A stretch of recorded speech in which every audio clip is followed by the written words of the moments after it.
Hello ನಮಸ್ತೆ friends, ನಾನು ನಿಮ್ಮೆಲ್ಲರ ಆತ್ಮೀಯ ಸ್ನೇಹಿತ S M Varadaraj and welcome to S M Varadaraj my YouTube channel.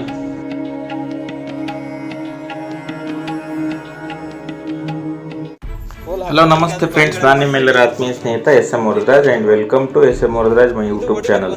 ನೋಡಿ ಸ್ನೇಹಿತರೆ, ಇದುವರೆಗೆ ನಾನು ನಿಮಗೆ ತೋರಿಸಿದ ಕೊಪ್ಪಳ ಫೋರ್ಟ್ ಪಾರ್ಟ್ 1 ಮತ್ತು ಕೊಪ್ಪಳ ಫೋರ್ಟ್ ಪಾರ್ಟ್ 2, ಅದರಲ್ಲಿ ಅಂದರೆ ಕೊಪ್ಪಳದ ಕೋಟೆಯ ಭಾಗ 1 ಮತ್ತು ಕೊಪ್ಪಳದ ಕೋಟೆಯ ಭಾಗ 2ರಲ್ಲಿ ವಿಶ್ವವಿಖ್ಯಾತವೆನಿಸಿಕೊಳ್ಳುವಂತಹ ಕೊಪ್ಪಳದ 7 ಸುತ್ತಿನ ಕೋಟೆಯಲ್ಲಿ ಬರುವಂತಹ ಬಾವಿಗಳನ್ನು, ಕೆರೆಗಳನ್ನು, ಹಾಗೆಯೇ ಕ್ರಿಸ್ತಶಕ 1603ರಲ್ಲಿ ಅಂದರೆ ಆಗಿನ ಬಿಜಾಪುರದ ಅಂದರೆ ಈಗಿನ ವಿಜಯಪುರದ 2ನೇ ಇಬ್ರಾಹಿಂ ಆದಿಲ್ ಶಹಾನ ಆಳ್ವಿಕೆಯಲ್ಲಿ ಬರುವಂತಹ ಅಧಿಕಾರಿಯಾದಂತಹ ಗಾಜಿ ಖಾನನು ಅಂದರೆ ಕ್ರಿಸ್ತಶಕ 1609ರಲ್ಲಿ ನಿರ್ಮಾಣ ಮಾಡಿಸಿರುವಂತಹ ಅರಬೋಕಿ ಮಜೀದ್ ಅಂದರೆ ಅರಬ್ಬರ ಮಸೀದಿಯನ್ನು ಮತ್ತು ಆ ಅರಬ್ಬರ ಮಸೀದಿಯ ಎದುರುಗಡೆಗೆ ಬರುವಂತಹ ಎದುರುಗಡೆ ಗೋಡೆ ಮೇಲೆ ಒಂದು ಶಿಲಾಫಲಕದಲ್ಲಿ ಅಂದರೆ ಕಲ್ಲಿನ ಹಲಗೆಯಲ್ಲಿ ಕೆತ್ತಿಸಿರುವಂತಹ ಪರ್ಷಿಯನ್ ಶಾಸನವನ್ನು ಕೂಡ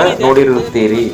ಹಾಗೆಯೇ ಕೊಪ್ಪಳದ ಕೋಟೆಯನ್ನು ಹತ್ತುವುದಕ್ಕೆ ಪ್ರಾರಂಭಿಸಿದ ಮೊದಲನೇ ಹಂತದಿಂದಲೇ ಅಂದರೆ ಕೋಟೆಯ ಸುತ್ತುಗಳು ಅಂದರೆ ಹಂತ ಹಂತವಾಗಿ ಕೋಟೆಯ 1ನೇ ಸುತ್ತು 2ನೇ ಸುತ್ತಿನಿಂದ ಎತ್ತರಕ್ಕೆ ಮುಂದುವರಿಯುತ್ತಾ ಹೋಗಿ ಉನ್ನತ ಹಂತದಲ್ಲಿ ಅಂದರೆ ಎತ್ತರದಲ್ಲಿ 6ನೇ ಸುತ್ತು ಮತ್ತು 7ನೇ ಸುತ್ತಿನ ಕೋಟೆಯನ್ನು ಅನುಕ್ರಮವಾಗಿ ನೋಡುತ್ತಾ ಹೋಗ್ಬೋದು.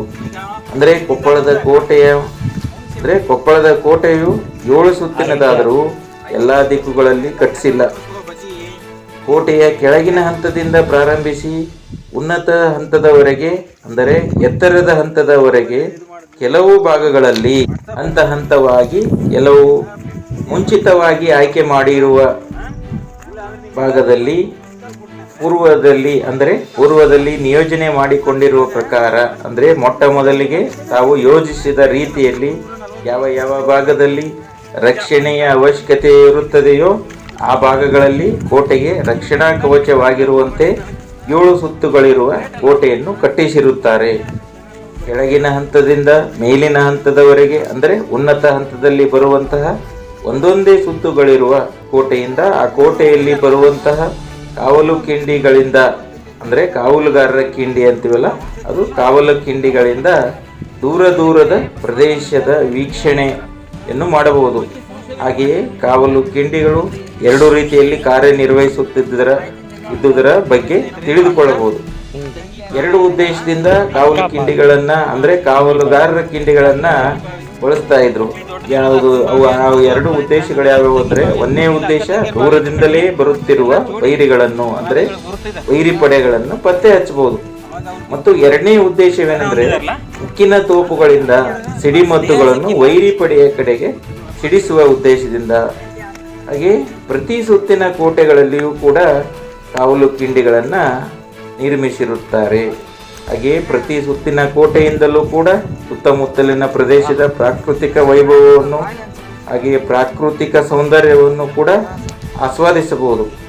ಮತ್ತು ಪ್ರತಿ ಸುತ್ತಿನ ಕೋಟೆಯಿಂದಲೂ ಕೂಡ ಎತ್ತರದಿಂದ ಕಾಣುವ ಹತ್ತಿರ ಪ್ರದೇಶದ ಜೊತೆಗೆ ದೂರದ ಪ್ರದೇಶದಲ್ಲಿ ಕಾಣಿಸುವಂತಹ ರಮಣೀಯ ದೃಶ್ಯ ವೈಭವವನ್ನು ಕೂಡ ಕಣ್ತುಂಬಿಕೊಳ್ಳಬಹುದು.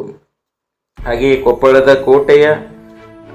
ಕೊಪ್ಪಳದ ಕೋಟೆಯಲ್ಲಿ ಬರುವ ನಿಸರ್ಗದತ್ತವಾಗಿ ಬಂದಿರುವ ಕೋಟೆಯು ಪ್ರಾಕೃತಿಕವಾಗಿ ಬಂದಿರುವಂತಹ ಗಿರಿದುರ್ಗವೆಂದು ಕರೆಸಿಕೊಳ್ಳುತ್ತದೆ.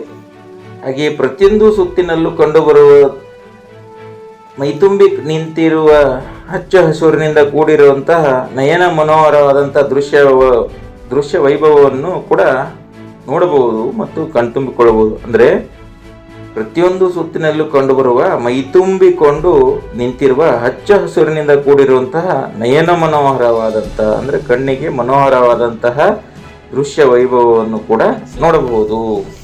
ಹಾಗೆಯೇ ನೋಡಿ ಸ್ನೇಹಿತರೆ, ನಾನು ತಿಳಿಸುವ ಮುಖ್ಯ ವಿಷಯವೇನೆಂದರೆ, ಕೊಪ್ಪಳದ ಕೋಟೆಯಲ್ಲಿ ಬರುವ ಪ್ರತಿ ಸುತ್ತಿನ ಕೋಟೆಯಿಂದಲೂ ಕೂಡ ಟೆಲಿಸ್ಕೋಪ್ ಮೂಲಕ ಅಂದರೆ ದೂರದರ್ಶಕದ ಮೂಲಕ ದೂರ ಪ್ರದೇಶಗಳ ಪ್ರಾಕೃತಿಕ ದೃಶ್ಯ ವೈಭವವನ್ನು ಪ್ರತಿ ಸುತ್ತಿನ ಕೋಟೆಯ ಸುತ್ತಲೂ ವೀಕ್ಷಿಸಬಹುದು. ಮತ್ತು ಎತ್ತರದಲ್ಲಿ ಸಿಗುವ ಉನ್ನತ ಹಂತದ 6ನೇ ಸುತ್ತು ಮತ್ತು 7ನೇ ಸುತ್ತಿನ ಕೋಟೆಯ ಮೂಲಕ ನೋಡುವ ಸುತ್ತಮುತ್ತಲಿನ ಸ್ಥಳೀಯ ಮಸೀದಿಗಳಂತಹ ದೃಶ್ಯ, ಬಾವಿಗಳ ದೃಶ್ಯ, ಕೆರೆಗಳ ದೃಶ್ಯ ಮತ್ತು ಕೊಪ್ಪಳದ ನಗರ ದೃಶ್ಯ ವೈಭವ ಅತ್ಯದ್ಭುತವಾಗಿ ಕಂಡುಬರುತ್ತದೆ.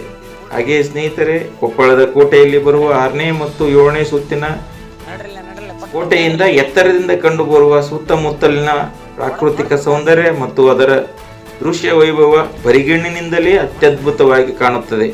ಅಂತಹ ಸಂದರ್ಭದಲ್ಲಿ ಅದಕ್ಕೆ ಪ್ರಾಕೃತಿಕ ಸೌಂದರ್ಯಕ್ಕೆ ವೈಜ್ಞಾನಿಕ ಮೆರುಗು ಕೊಟ್ಟರಂತೂ, ಅಂದರೆ ವೈಜ್ಞಾನಿಕವಾಗಿ ರೂಪುಗೊಂಡ ಟೆಲಿಸ್ಕೋಪ್ ಮುಖಾಂತರ, ಅಂದರೆ ದೂರದರ್ಶಕ ವ್ಯವಸ್ಥೆಯ ಮುಖಾಂತರ ಸುತ್ತಮುತ್ತಲಿನ ಪ್ರಾಕೃತಿಕ ಸೊಬಗಿನ ದೃಶ್ಯವನ್ನು ನೋಡಿದ್ದಾದರೆ ಅದರ ಅಂದ ಚೆಂದ ಇಮ್ಮಡಿಗೊಳ್ಳುತ್ತದೆ. ಅಂದರೆ ಸುತ್ತಮುತ್ತಲಿನ ಪ್ರಾಕೃತಿಕ ದೃಶ್ಯ ವೈಭವ ದುಪ್ಪಟ್ಟು ಸುಂದರವಾಗಿ ಕಾಣುತ್ತದೆ ಸ್ನೇಹಿತರೆ. ಹಾಗೆಯೇ ಒಟ್ಟಾರೆಯಾಗಿ ಹೇಳುವುದಾದರೆ, ವಿಶ್ವವಿಖ್ಯಾತವೆನಿಸಿಕೊಳ್ಳುವಂತಹ ಕೊಪ್ಪಳದ 7 ಸುತ್ತಿನ ಕೋಟೆಯಲ್ಲಿ ಪ್ರತಿ ಹಂತದಲ್ಲೂ ಬರುವ ಕೆರೆಗಳು, ವಿವಿಧ ಬಾವಿಗಳು, ವಿವಿಧ ಕೆರೆಗಳು, ಹಾಗೆ ಪ್ರಾಕೃತಿಕ ಸೌಂದರ್ಯ ಮತ್ತು ಅಲ್ಲಿನ ಸ್ಮಾರಕಗಳ ಸೊಬಗಿನ ದೃಶ್ಯವಂತೂ ತನುಮನಗಳಿಗೆ, ಅಂದರೆ ದೇಹ ಮತ್ತು ಮನಸ್ಸಿಗೆ ಉಲ್ಲಾಸದಾಯಕವೆನಿಸುತ್ತವೆ. ನೋಡಿ ಸ್ನೇಹಿತರೆ, ಒಟ್ಟಾರೆಯಾಗಿ ಟೆಲಿಸ್ಕೋಪ್ ಅಂದರೆ ದೂರದರ್ಶಕದ ಮುಖಾಂತರ ನೋಡುವ ಟೆಲಿವಿಷನ್, ಟಿವಿ ಅಂದರೆ ಟಿವಿ ಮುಖಾಂತರ ನೋಡ್ತೀವಲ್ಲ, ದೂರದರ್ಶನ ಒಂದರಲ್ಲೇ ವಿವಿಧ ಪ್ರದೇಶಗಳ ದೃಶ್ಯ ವೈಭವಗಳನ್ನು ನಾವು ಟಿವಿ ಮುಖಾಂತರ ಒಂದೇ ಕಡೆಯಲ್ಲಿ ಕುಳಿತುಕೊಂಡು ಹೆಂಗೆ ನೋಡ್ತೀವಿ, ಆ ಥರ ಕೊಪ್ಪಳದ 6ನೇ ಮತ್ತು 7ನೇ ಸುತ್ತಿನ ಕೋಟೆಯ ಮೇಲಿನಿಂದ ಟೆಲಿಸ್ಕೋಪ್ ಮುಖಾಂತರ, ಅಂದರೆ ದೂರದರ್ಶಕದ ವ್ಯವಸ್ಥೆಯ ಮುಖಾಂತರ ದೂರ ಪ್ರದೇಶಗಳ, ಅಂದರೆ ಹೊಸಪೇಟೆ ಜಿಲ್ಲೆಯ ತುಂಗಭದ್ರಾ ಅಣೆಕಟ್ಟಿನ ದೃಶ್ಯ ಮತ್ತು ದೂರದಲ್ಲಿ ಹಬ್ಬಿಕೊಂಡಿರುವ ತುಂಗಭದ್ರಾ ನದಿಯ ಪ್ರಾಕೃತಿಕ ಸೊಬಗನ್ನು ಇನ್ನೂ ಹತ್ತಿರವಾಗಿ ಅತ್ಯದ್ಭುತವಾಗಿ ಆಸ್ವಾದಿಸಬಹುದು. ಹಾಗೆಯೇ ಗದಗ ಜಿಲ್ಲೆಯ ಕಪ್ಪತ್ತಗುಡ್ಡದ ದೃಶ್ಯ ಮತ್ತು ಆ ಗುಡ್ಡದಲ್ಲಿ ಬರುವಂತಹ ಪವನ ವಿದ್ಯುತ್ ಸ್ಥಾವರ, ಅಂದರೆ ಗಾಳಿಯಿಂದ ವಿದ್ಯುತ್ ತಯಾರಾಗುವ ಬೃಹತ್ತಾದ ಗಾಳಿಯ ಫ್ಯಾನ್ಗಳನ್ನು ಕೂಡ ನೋಡಬಹುದು. ಹಾಗೆಯೇ ಕೊಪ್ಪಳ ನಗರದಲ್ಲಿ ಕಾಣುವ ಗವಿಸಿದ್ದೇಶ್ವರ ಮಠ ಮತ್ತು ರಥದ ಮೈದಾನ, ಹಾಗೆಯೇ ಕೊಪ್ಪಳದಲ್ಲಿ ಇರುವ ಮರ್ದಾನಹಳ್ಳಿ ಕೆರೆ ಮತ್ತು ಮಸೀದಿಯನ್ನು ಕೂಡ ವೀಕ್ಷಿಸಬಹುದು. ಹಾಗೆಯೇ ಶಿವರಾತ್ರೇಶ್ವರ ದೇವಸ್ಥಾನವನ್ನು ಮತ್ತು ಕೊಪ್ಪಳದ ಕೋಟೆಯ ಹಿಂಭಾಗದಲ್ಲಿ ಬರುವ ಪ್ರಾಕೃತಿಕ ಸೌಂದರ್ಯದಿಂದ ಕೂಡಿರುವ ಹುಲಿಕೆರೆಯನ್ನು ಮತ್ತು ಹುಲಿಕೆರೆಯ ಪಾರ್ಕ್ ಅನ್ನು ಕೂಡ ನೋಡಬಹುದು. ಒಟ್ಟಾರೆಯಾಗಿ ಒಂದೇ ಮಾತಿನಲ್ಲಿ ಹೇಳುವುದಾದರೆ, ಕೊಪ್ಪಳದ ಕೋಟೆಯ ಮೇಲಿನಿಂದ ವಿವಿಧ ದೇವಸ್ಥಾನಗಳನ್ನು, ಮಠ ಮಂದಿರ, ಮಸೀದಿಗಳನ್ನು ಕೂಡ ನೋಡಬಹುದು. ಹಾಗೆ ನೋಡಿ ಸ್ನೇಹಿತರೆ, ನಾನು ತಿಳಿಸುವ ಇನ್ನೊಂದು ಪ್ರಮುಖ ವಿಷಯವೇನೆಂದರೆ, ವಿಶ್ವವಿಖ್ಯಾತವೆನಿಸಿಕೊಳ್ಳುವಂತ ಹೈಟೆಕ್ ಸ್ಪರ್ಶ, ಅಂದ್ರೆ 7 ಸುತ್ತಿನ ಕೊಪ್ಪಳದ ಕೋಟೆಗೆ ಹೈಟೆಕ್ ಟಚ್ ಅಂತಾರಲ್ಲ, ಹೈಟೆಕ್ ಸ್ಪರ್ಶ ಅನ್ನು ಕೊಡುವುದು. ಅಂದ್ರೆ ಉನ್ನತ ತಂತ್ರಜ್ಞಾನದ ಸ್ಪರ್ಶವನ್ನು, ಅಂದ್ರೆ ಉನ್ನತ ತಂತ್ರಜ್ಞಾನ ಅಳವಡಿಸುವುದು, ಅಂದ್ರೆ ಉನ್ನತ ತಂತ್ರಜ್ಞಾನದ ಅಳವಡಿಕೆ ಅವಶ್ಯಕವಾಗಿರುತ್ತದೆ. ಕೊಪ್ಪಳದ ಜಿಲ್ಲೆಯಲ್ಲಿ ಬರುವಂತಹ ಅಂಜನಾದ್ರಿ ಬೆಟ್ಟ ಮತ್ತು ಕಿಷ್ಕಿಂಧ ಪರ್ವತಗಳ ಅಭಿವೃದ್ಧಿಗೆ ರಾಜ್ಯ ಸರ್ಕಾರ ಯೋಜನೆ ರೂಪಿಸಿರುವ ಹಾಗೆಯೇ ಕೊಪ್ಪಳದ ಐತಿಹಾಸಿಕ 7 ಸುತ್ತಿನ ಕೋಟೆಗೂ ಯೋಜನೆಯನ್ನು ರೂಪಿಸಿ ಉನ್ನತ ತಂತ್ರಜ್ಞಾನ ಅಳವಡಿಸುವುದು, ಅಂದರೆ ಕೇಬಲ್ ಕಾರ್ ವ್ಯವಸ್ಥೆಯನ್ನು, ಅಂದರೆ ಕೇಬಲ್ ಮೂಲಕ ಎತ್ತರದ ಪ್ರದೇಶದಲ್ಲಿ ಚಲಿಸುವ, ಅಂದರೆ ಕ್ರೇನ್ಗಳಂತೆ ಚಲಿಸುವ ಕಾರ್ ವ್ಯವಸ್ಥೆ ಮಾಡುವುದು ಅತ್ಯವಶ್ಯಕವಾಗಿರುತ್ತದೆ. ಹಾಗೆ ಕೊಪ್ಪಳದ ಐತಿಹಾಸಿಕವಾದಂತಹ 6ನೇ ಮತ್ತು 7ನೇ ಸುತ್ತಿನ ಕೋಟೆಯಲ್ಲಿ ಟೆಲಿಸ್ಕೋಪ್ ಮುಖಾಂತರ, ಅಂದರೆ ಟೆಲಿಸ್ಕೋಪ್ ಮೂಲಕ, ಅಂದರೆ ದೂರದರ್ಶಕ ವ್ಯವಸ್ಥೆಯ ಮೂಲಕ ಅತ್ಯದ್ಭುತವಾದಂತಹ ತಾರಾಲಯದ ಕಲ್ಪನೆ, ಅಂದರೆ ತಾರಾಲಯದ ಕಾನ್ಸೆಪ್ಟ್ ಅಂತೀವಿ ನಾವು. ತಾರಾಲಯದ ಕಾನ್ಸೆಪ್ಟ್ ಅಂದರೆ ತಾರಾಲಯದ ವ್ಯವಸ್ಥೆ, ಅಂದರೆ ಖಗೋಳಶಾಸ್ತ್ರ ಮತ್ತು ಅಧ್ಯಯನ ಮಾಡುವ ಸ್ಥಳವನ್ನಾಗಿಸಬಹುದು. ಖಗೋಳಶಾಸ್ತ್ರ ಮತ್ತು ನಕ್ಷತ್ರಗಳ ಅಧ್ಯಯನ ಮಾಡುವಂತಹ ಸ್ಥಳವನ್ನಾಗಿಸಬಹುದು. ಅದಕ್ಕೆ ತಾರಾಲಯ ಅಂತಾರೆ. ಇಂಗ್ಲಿಷ್ ನಲ್ಲಿ ಅದಕ್ಕೆ ಪ್ಲಾನೆಟೇರಿಯಂ ಅಥವಾ ಅಬ್ಸರ್ವೇಟರಿ ಎಂದು ಕರೆಯುತ್ತಾರೆ. ಒಟ್ಟಾರೆಯಾಗಿ ವಿಶ್ವವಿಖ್ಯಾತವೆನಿಸಿಕೊಳ್ಳುವಂತಹ ಕೊಪ್ಪಳದ 7 ಸುತ್ತಿನ ಕೋಟೆಯನ್ನು ಮನೋರಂಜನೆಯ ಜೊತೆಗೆ ವಿವಿಧೋದ್ದೇಶ ಯೋಜನೆಗಳನ್ನು ಬಲಪಡಿಸುವುದರೊಂದಿಗೆ, ಅಂದ್ರೆ ಬೇರೆ ಬೇರೆ ಯೋಜನೆಗಳನ್ನ, ಅಂದ್ರೆ ನಾನಾ ಹಂತದ ಯೋಜನೆಗಳ ಮೂಲಕ ಬಲಪಡಿಸುವುದರೊಂದಿಗೆ ಅಲ್ಲಿ ಮೊಟ್ಟ ಮೊದಲಿಗೆ ಸುರಕ್ಷತೆಯನ್ನು ಕಲ್ಪಿಸುವುದರ ಜೊತೆಗೆ ಪ್ರವಾಸೋದ್ಯಮವನ್ನು ಜಾಗತಿಕ ಮಟ್ಟದಲ್ಲಿ ಬೆಳೆಸುವುದು ನಿಮ್ಮೆಲ್ಲರ ಕರ್ತವ್ಯ ಮತ್ತು ಹೊಣೆಯಾಗಿರುತ್ತದೆ ಸ್ನೇಹಿತರೆ.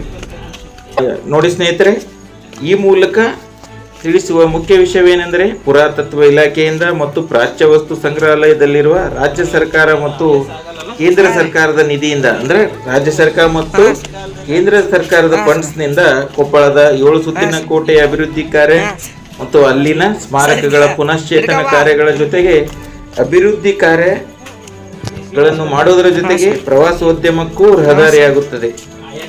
ಕೋಟೆಯಿಂದ ತಳಗೆ ಇಳಿಯುವಾಗಿನ ದೃಶ್ಯ ಅನುಭವವಂತೂ ಅಂದ್ರೆ ಕೊಪ್ಪಳದ ನಾವು ಕೋಟೆ ಹತ್ತುವಾಗಿನ ದೃಶ್ಯದ ತರ ಇಳುವಾಗಿನ ದೃಶ್ಯವೂ ಕೂಡ ಮತ್ತು ಅದರ ಅನುಭವ ಕೂಡ ನಾವು ಎತ್ತರದಿಂದ ಕೆಳಮುಖವಾಗಿ ಇಳಿಯುತ್ತಾ ಬರುವಾಗ ಗಾಳಿಯಲ್ಲಿ ತೇಲಿ ಬರುವಂತಹ ಅನುಭವವಾಗುತ್ತದೆ ಸ್ನೇಹಿತರೆ.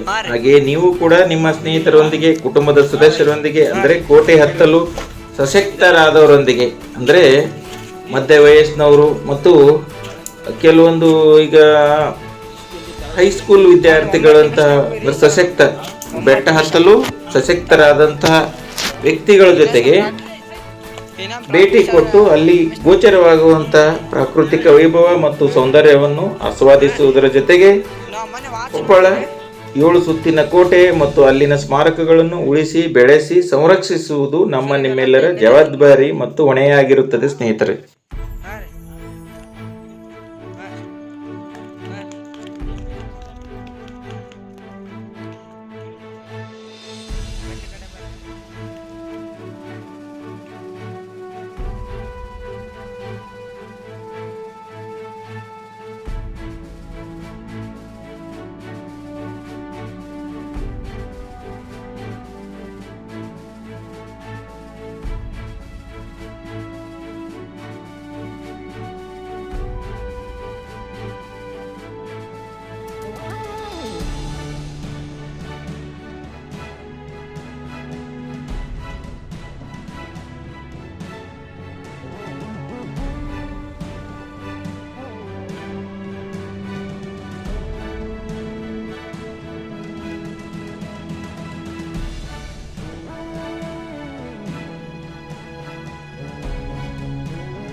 ಕಟ್ ಮಾಡ ಅರೆ ಹಾಂ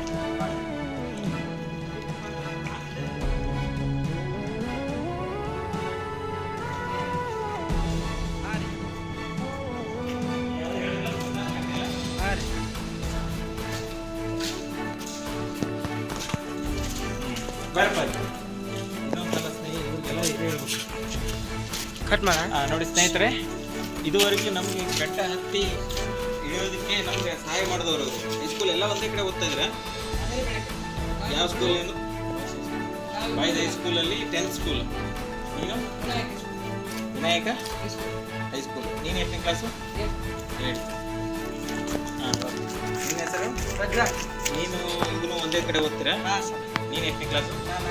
ಹಾಂ. ನೋಡಿ ಸ್ನೇಹಿತರೆ, ಇವು ಎಲ್ಲ ಹೈಸ್ಕೂಲ್ ವಿದ್ಯಾರ್ಥಿಗಳಿಂದ ನಮ್ಗೆ ಬೆಟ್ಟ ಹತ್ತಿ ಇಳಿಯೋದು ಸಹಾಯ ಆಯಿತು. ಬರ್ರಿ.